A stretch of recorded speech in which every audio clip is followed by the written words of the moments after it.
La culpabilité implique un jugement moral sur nos émotions. Il est crucial de différencier la culpabilité de la responsabilité.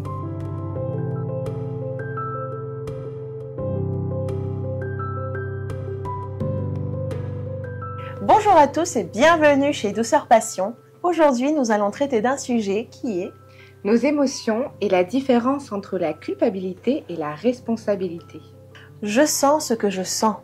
Mais je ne suis pas coupable de ce que je sens ou de ce que je ressens. Même si c'est grotesque, démesuré, disproportionné, peu importe. Je ne suis jamais en faute de ressentir une émotion, quelle qu'elle soit. L'autre est dans le même cas et je ne pourrai jamais connaître son intention. Nous croyons qu'il existe des émotions positives et négatives. En réalité, les émotions sont comme la météo. Elles sont neutres. Et c'est nous qui portons un jugement dessus. Je suis responsable de mes actes, mais je ne suis pas coupable de mes émotions.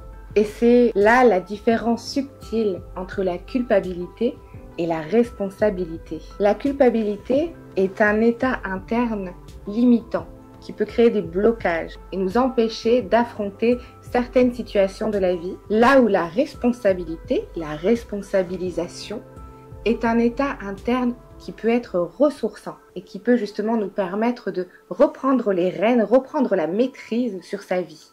Les émotions sont des signaux internes qui méritent d'être écoutés et compris.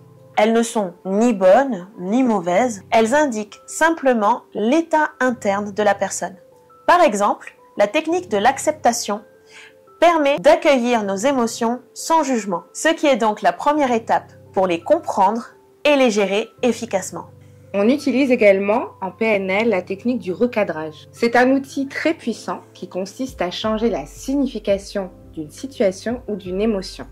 Par exemple, la colère peut être recadrée comme un signal d'un besoin de changement ou alors de défense de nos valeurs personnelles. Il est crucial de différencier la culpabilité de la responsabilité. La culpabilité implique un jugement moral sur nos émotions. Tandis que la responsabilité consiste à les reconnaître et à les gérer de manière constructive. Lorsque l'on se dit, par exemple, « je ne suis pas assez bon », cela implique des émotions qui ne seront pas les mêmes si je me dis à l'inverse, « croyance, ressources, j'ai les compétences nécessaires pour réussir ».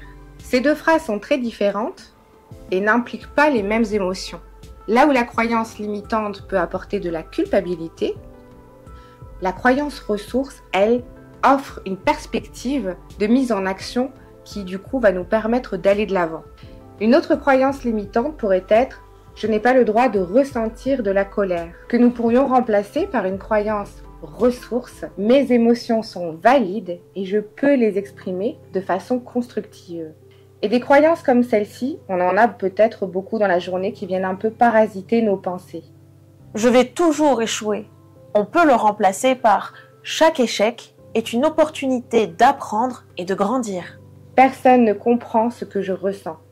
On peut le remplacer par « je peux trouver des personnes qui m'écoutent et me soutiennent ». Je ne mérite pas d'être heureux.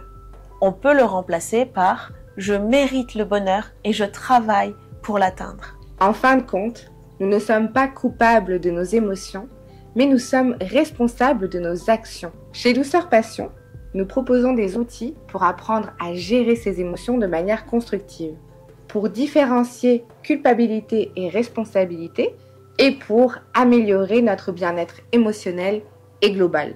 Merci de nous avoir suivis jusqu'au bout. N'hésitez pas à liker, commenter, partager et à la semaine prochaine sur Douceur Passion. Ciao ciao!